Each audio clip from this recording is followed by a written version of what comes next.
এইবাৰ বিচাৰিছোঁ আমি পৰিৱৰ্তন, যেনেকুৱা আমি পৰিৱৰ্তন পাই আহিছোঁ, যিটো পৰিৱৰ্তন চলি আছে বৰ্তমানলৈকে, সেই পৰিৱৰ্তনেই আমি বিচাৰিছোঁ।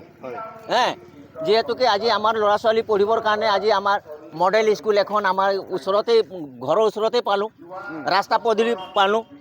এতিয়া মাটিৰ পট্টা পাবলৈ গৈ আছোঁ, যিটো ঘৰত আমি বসবাস কৰিছোঁ, সেই ঘৰৰ সীমাটো 4 সীমাৰ মাটিৰ পট্টা পাবৰ কাৰণে আমি সক্ষম হৈছোঁ।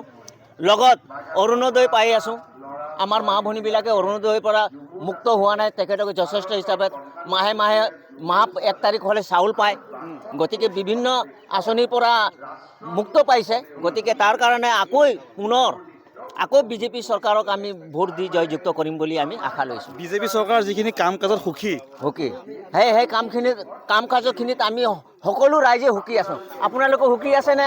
মাত্ৰ তো গতিকে আমি আকৌ চিন্তা কৰিছোঁ যে আগন্তুক 2024 নিৰ্বাচনত আকৌ আমি আমাৰ গহপুৰ সমষ্টিৰ বিধায়ক শ্ৰীযুত উৎপল বৰা ডাঙৰীয়াক আকৌ আমি পুনৰ জয়যুক্ত কৰিম বুলি আমি সংকল্প লৈছোঁ। বাইদেউ আপোনাৰ ওচৰলৈ আহিছোঁ, মাজত মাত্ৰ কেইটামান মাহ বাকী, ইতিমধ্যে কুচকাৱাজ আৰম্ভ হৈ গৈছে, কি ক'ব বিচাৰিব?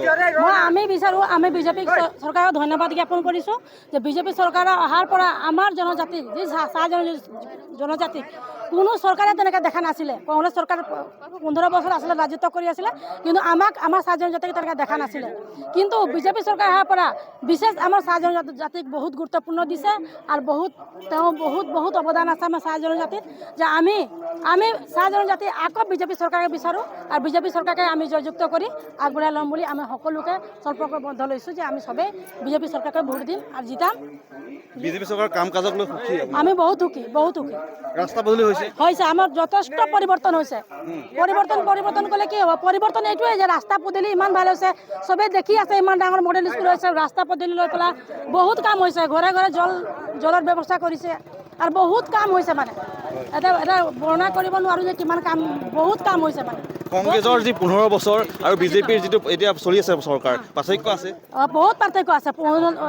বিজেপি যদি 15 বছৰ কৰিলে, কিন্তু কংগ্ৰেছ 15 বছৰ কৰিলে, কিন্তু বিজেপিয়ে 10 বছৰত 15 বছৰকে 75 বছৰৰ কাম কৰি দেখালে বিজেপি চৰকাৰে।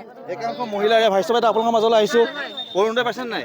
নমস্কাৰ, পোনপ্ৰথমে আপোনাক ধন্যবাদ জ্ঞাপন কৰিছোঁ আৰু অসম চৰকাৰক বহুত ধন্যবাদ জ্ঞাপন কৰিছোঁ।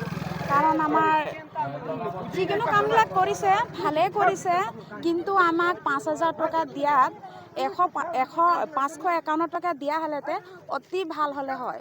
চৰকাৰ সেইটো আমাৰ দৈনিক মজুৰি দিয়ে।